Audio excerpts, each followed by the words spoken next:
मैं बना रही हूँ टमाटर की चटनी।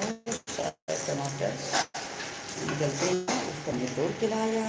आप देख सकते हैं इतनी प्यारी चटनी बनी है, इतनी प्यारी चटनी इस टमाटर की बनी है।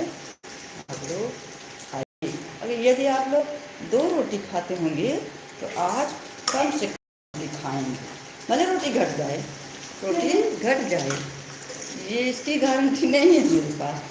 लेकिन जो है आप लोग अगर 10 रोटी खाते होंगे अपने घर, आपकी मम्मी अगर 2 रोटी खा देती होंगी, आप लोग आज आप लोग 10 रोटी खाएंगे, 10 रोटी खाएंगे। आपकी मम्मी कहेंगे अरे कितना खा रहे हो तुम लोग, कितना खा रहे हो तुम लोग।